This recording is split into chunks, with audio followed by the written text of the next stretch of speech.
Hello everyone, সবাই কেমন আছেন? আশা করি অনেক অনেক ভালো আছেন। আমিও অনেক ভালো আছি। আজকে আপনাদেরকে রান্না করে দেখাবো খুবই সিম্পল স্টাইলে লাউয়ের নিরামিষ তরকারি।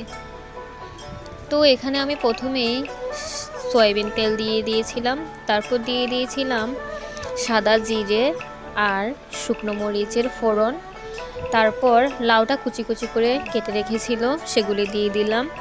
তার মধ্যে একে একে আদা বাটা, জিরে বাটা, সামান্য পরিমাণে হলুদের গুঁড়া, তারপর দিয়ে দিলাম লবণ আর কিছুটা কাঁচা লঙ্কা।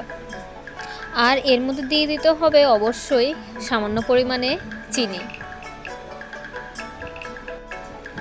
এই সব কিছু একসাথে দিয়ে নেড়েচেড়ে ভালোভাবে মিশিয়ে নিতে হবে।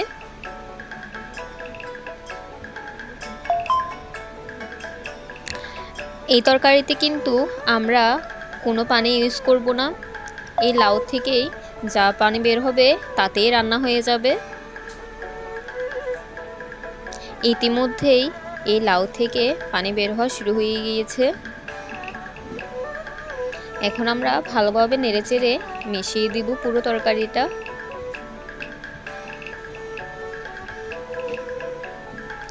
যদিও এখন মোটামুটি শীতকাল চলে এসেছে, কিন্তু গরমের দিনে এই লাউয়ের তরকারি খেতে কিন্তু জাস্ট অসাধারণ লাগে।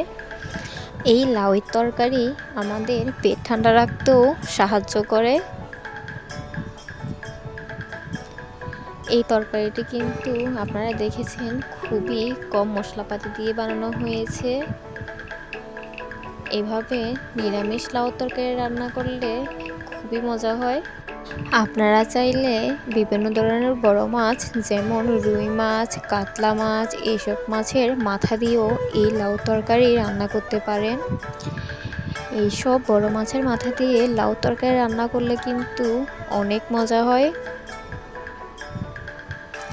এই তো আমাদের লাউ তরকারি থেকে অনেকটুকু পানি বের হয়ে এসেছে। আমি কিন্তু এখানে বাড়তি কোনো পানি ইউজ করিনি।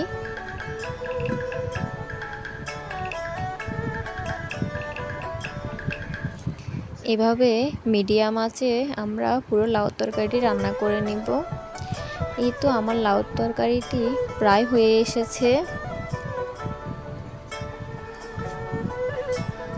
লাউ তরকারিটি হয়ে আসলে আমরা বেশ কিছুটা ধনেপাতা দিয়ে দিব। এখানে আমি অনেকটুকু ধনেপাতাই দিয়েছি, কারণ এই লাউ তরকারিতে ধনেপাতার পরিমাণ একটু বেশি দিলে খুবই মজা হয় খেতে। আর এই ধনেপাতাটা কিন্তু তরকারিটা হয়ে আসার আগে আগেই দিতে হবে, তাহলে এর ঘ্রাণটা খুবই সুন্দর থাকে। ধনেপাতা দেওয়ার পর অত বেশি নাড়তে হবে না। এই তো আমাদের রান্নাটা কমপ্লিট হয়ে গিয়েছে।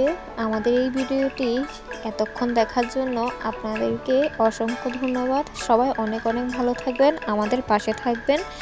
দেখা হবে পরের ভিডিওতে। বাই।